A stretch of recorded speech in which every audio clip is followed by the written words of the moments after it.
గ్రామాల్లో గ్రామ దేవతల ఆలయాలకు ఎంతో ప్రాధాన్యత ఉంటుంది. గ్రామ దేవతను తమ ఆడపడుచుగా గ్రామస్తులు భావిస్తూ ఉంటారు. కాకినాడ జిల్లా కాకినాడ రూరల్ మండల పరిధిలోని కరప గ్రామ ప్రజల ఆరాధ్య దేవత ఉప్పాలమ్మ. ఈ అమ్మవారి ఆలయం పూజలకు నోచుకోక శిథిలమైంది. దీంతో మాజీ మంత్రి రూరల్ ఎమ్మెల్యే కురసాల కన్నబాబు 40 లక్షల రూపాయల ప్రభుత్వ నిధులు తీసుకొచ్చారు. దాతలు మరో 60 లక్షలు ఇచ్చారు. కోటి రూపాయలతో ఆలయ నిర్మాణం జరిగింది. అంగరంగ వైభవంగా పూజలు జరుగుతున్నాయి. గ్రామస్తులు ప్రతి మంగళవారం, శుక్రవారం, పౌర్ణమి రోజున అమ్మవారికి కుంకుమ పూజలు నిర్వహిస్తారు. ఇక దీనిపై మరింత సమాచారాన్ని మా ప్రతినిధి డిహెచ్వి శాంబశివరావు అందిస్తారు. తెలంగాణలో ఏదైతే గ్రామ దేవతలు ఉన్నారో గండి పోజమ్మ, మైసమ్మ ఆ టైప్లోనే ఏపీకి వచ్చేసరికి నూకలమ్మ, పోలేరమ్మ, ఉప్పాలమ్మ, గంటలమ్మ పేర్ల మీద 101 మంది గ్రామ దేవతలు. ఈ గ్రామ దేవతలు ఆలయాలు కూడా గ్రామ పొలిమేరలో ఉంటాయి. గ్రామంలోకి దుష్టశక్తులు ప్రవేశించకుండా ఈ గ్రామ దేవతలు కాపలా కాస్తారని భక్తుల నమ్మకం. ప్రస్తుతం కాకినాడ రూరల్ ఎమ్మెల్యే కురసాల కన్నబాబు గారి పరిధిలోని కరప ఉప్పాలమ్మ గ్రామ దేవత ఆలయంలో ఉన్నాం.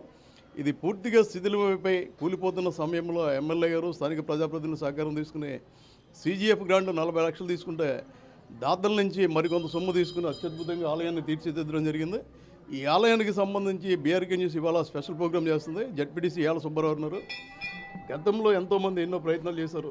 ఎప్పుడు కొబ్బరికాయలు కొట్టడంతో ఆగిపోయింది. ఈసారి ఊరంతా ఏకదడిపైకి వచ్చి అమ్మని నిలబెట్టున్నారు. అవునండి, ఈ కరప గ్రామంలో ఉప్పాలమ్మ ఆలయం కొన్ని దశాబ్దాల క్రితం కట్టడం జరిగింది.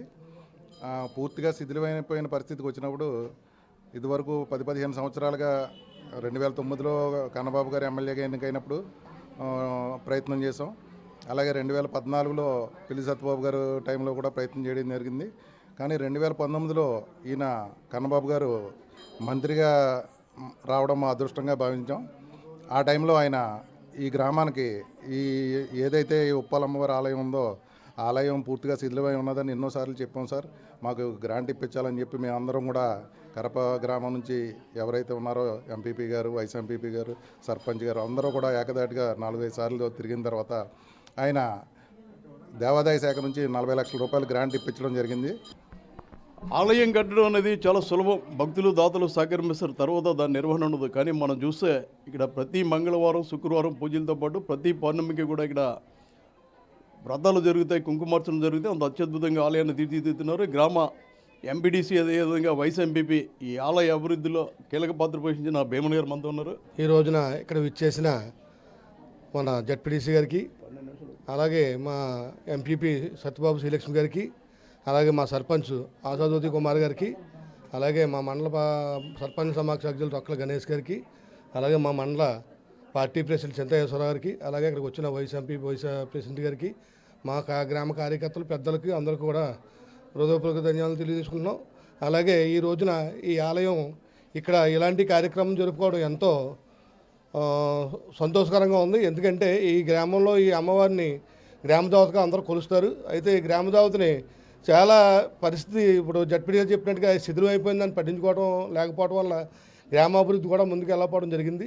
అయితే ఇటీవల కాలంలో మనం చాలామంది నాయకులు ఎంతో కృషి చేశారు, కానీ అప్పుడు అవ్వలేదు. ఈ కన్నబాబు గారు, మా రూరల్ శాసనసభ్యులు కన్నబాబు గారు దీని మీద మా ZPDC గారు, మా ఎంపీపీ గారు అందరూ మేము చొరవ తీసుకుని పెద్దలతో కలిపి వెళ్ళినప్పుడు ఎటుపతులు ఈసారి దీన్ని పూర్తి స్థాయిలో దీన్ని వ్యవహారం చేద్దామని చెప్పేసి మా ఎమ్మెల్యే గారు చెప్పడం జరిగింది. అలాగే ఆయన 40 లక్షల గ్రాంట్ తేవడం జరిగింది. ఆ గ్రాంట్తో అలాగే గ్రామ ప్రజలంతా కూడా స్వచ్ఛందంగా అమ్మవారికి విరాళాలు ఎవరు తోచిన గారి గారు వచ్చి సొంతంగా ఆలయం ఇవ్వడం జరిగింది. అలాగే ఈ అభివృద్ధి జరగడానికి కారణం ఎమ్మెల్యే గారు ఎంతైతే సోర్పడారో అలాగే గ్రామ ప్రజలు కూడా అలాగే మాకు సహకరించి ఈ ఆలయాన్ని అంత అభివృద్ధిగా చేసుకోవడం జరిగింది. ఆలయం నిలబెట్టిన తర్వాత గ్రామ అభివృద్ధి చెందుతుంది. ప్రతి నెల కూడా ప్రతి గ్రామం నుంచి ఈ కరప గ్రామమే కదా, ప్రతి చుట్టుపక్కల ఉన్న గ్రామం నుంచి కూడా వచ్చి పూజలు చేసుకోవడం జరుగుతుంది. ఈ అమ్మవారు ఎప్పుడైతే ఇక్కడ నిలిపామో అప్పటి నుంచి ప్రతి ఒక్కరూ కూడా అభివృద్ధి అన్నది చూస్తున్నాము. గ్రామ అభివృద్ధి కూడా జరుగుతుంది. ఇంకానే ఎవరైతే ఏ కోరికలు ఉన్నాయో వాళ్ళు కోరికలు కోరుకుంటే నెరవేర్చి తల్లి కింద వరవిచ్చే పెద్ద అమ్మవారి కింద ఇక్కడ ఉండడం జరిగింది. అలా ప్రతి పౌర్ణమికి కూడా ఇక్కడ కుంకుమార్చనలు చేసిన తర్వాత వారికి తీర్థప్రసాదాలు కూడా ఇవ్వడం జరుగుతుంది. మా ఊర్లో ఈ ఉప్పాలమ్మ ఉన్నదంటే గర్వకారణంగా చెప్పుకుంటున్నాము. అది మన కురసాల కన్నబాబు గారు చొరవ వల్ల మనకి ఈ గుడి స్థాపించడం జరిగింది. ఆయనకి ప్రత్యేక ధన్యవాదాలు తెలుపుకుంటున్నాం. గ్రామ ప్రథమ పౌరురాలుగా ఆలయ అభివృద్ధిలో మీ భర్త కుమార్ పాత్ర కూడా చాలా ఉంది. ఆయన విరాళాలు కూడా ఇచ్చారు. ఈ గ్రామ సర్పంచ్గా ఇంత పెద్ద ఆలయాన్ని నిర్మించడమే కాకుండా దాని నిర్వహణ కూడా ఎలా గర్వపడుతున్నారు? మా కరప గ్రామంలో పొలమ్మమ్మ వారి ఆలయం ఇంత పెద్ద ఎత్తున నిర్మించడం అంటే ఇది చాలా గొప్ప విషయం అండి. దీనికి సహాయ సహకారాలు అందించినటువంటి మా శాసనసభ్యులు కురసాల కన్నబాబు గారు, అలాగే గ్రామ ప్రజలందరూ కూడా శ్రమపడి వాళ్ళ కష్టంతో ఈ ఆలయాన్ని నిర్మించారండి. అలాగే ఈ ఆలయానికి కూడా భక్తులు కూడా ప్రారంభోత్సవం దగ్గర నుంచి కూడా ఈ రోజు వరకు కూడా ప్రతిరోజు భక్తులు వస్తున్నారు. అలాగే ప్రతి నెల పౌర్ణమికి కూడా అనేకమైన భక్తులు వచ్చి మరి కుంకుమ పూజలు అవి జరుపుకోవడం జరుగుతుందండి. ఎవరి నోట విన్న గ్రామదేవత అమ్మవారు, అదేవిధంగా కురసాల కన్నబాబు మాజీ మంత్రి ఎమ్మెల్యే పేరు వినబడుతుంది. ఆ స్థాయిలో ఈ ఆలయాన్ని నిర్మించడం జరిగింది. విజయవాడ కనకదుర్గ ఆలయాన్ని ఏ స్థాయిలో తీర్చిదిద్దారో అదే స్థాయిలో ఈ ఆలయాన్ని తీర్చిదిద్దరని కూడా గ్రామస్తులు, దాతలు, ప్రజాప్రతినిధులు, ఎందుకంటే ప్రజాప్రతినిధులు మొత్తం గ్రామాన్ని ఏకతట్టిపైకి తీసుకొచ్చి ఎలాంటి రాజకీయాలు, కులమతాలు లేకుండా ఆలయాన్ని నిర్మించి అభివృద్ధి చేస్తున్నారు. కాబట్టి విజయవాడకి పోటీపడే స్థాయిలో దీన్ని మరింత అభివృద్ధి చేసి వచ్చే ఏడాది ఏప్రిల్లో జరిగే అమ్మవారి సంబరాన్ని మరింత ఘనంగా నిర్వహిస్తామని చెప్తున్నారు. కెమెరామెన్ దర్బాబుతో సాంబశివరావు, బేర్కే న్యూస్, ఉప్పలంగూడి నుంచి.